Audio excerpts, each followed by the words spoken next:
Oui, merci, Monsieur le maire. Je souhaiterais revenir sur 2-3 points abordés dans cette délibération, à la portée essentiellement technique, mais qui permet d'évoquer votre gestion plus largement des réseaux de chaud et de froid parisiens, sujet sur lequel j'ai déjà eu l'occasion de m'exprimer. Réseaux qui représentent d'ailleurs des atouts majeurs de notre ville dans la lutte contre le changement climatique. Le premier point concerne l'avenant de prolongation, encore un avenant de prolongation de 12 mois du contrat avec Climespace concernant la DSP froid.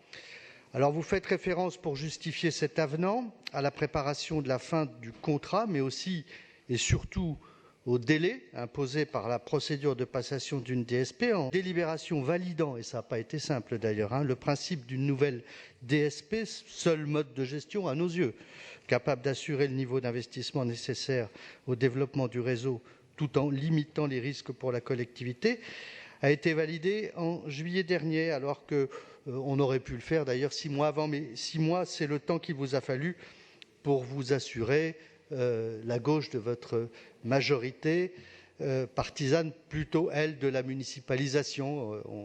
On l'a évoqué, le dogme de la municipalisation est passé de la gestion du réseau d'eau aux gestions des réseaux de chaud et de froid. N'en faisons pas un dogme, on est suffisamment clairvoyant pour savoir juger avec pragmatisme de l'efficacité d'un mode de gestion. Surtout, n'en faisons pas un dogme. En tout cas, il était moins une, parce que sinon on s'exposait à un nouvel et ultime avenant, une prolongation ultime, et à un risque, encore une fois, d'annulation devant le tribunal administratif. On se souvient quand même du contrat transitoire des MEI, le mobilier urbain d'information, et de ses résultats catastrophiques, et pour la ville et pour les délégataires.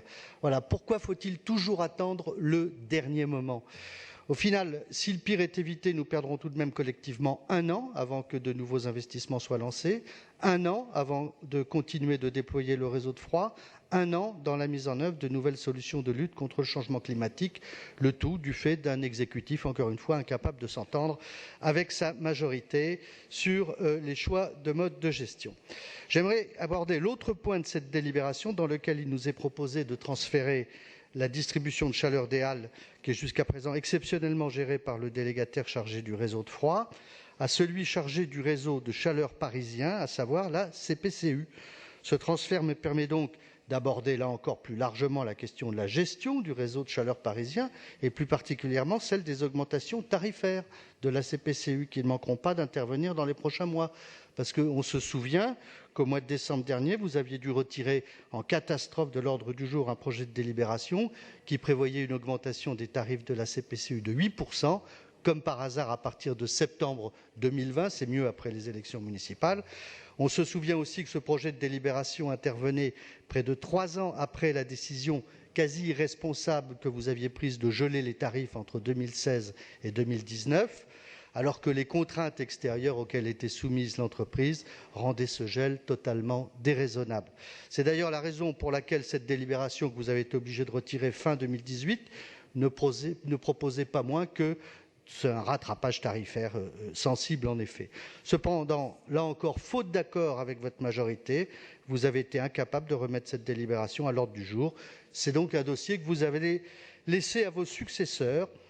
J'ajoute que votre refus de transmettre au groupe politique l'audit économique du marché de la production et de la distribution de chaleur à Paris, évoqué dans le rapport de la Cour de la Chambre régionale des comptes de janvier dernier, est à ce titre révélateur de l'opacité, du trouble que vous voulez maintenir sur ce dossier. Au final, à force de jouer au dé la gestion des réseaux parisiens de chaud et de froid, votre majorité aujourd'hui fracturée n'est plus en capacité d'en assurer une gestion véritablement responsable. Je conclus dans la préparation de la prochaine DSP froid, politique tarifaire irresponsable et qui pourrait mettre en danger l'équilibre de la CPCU.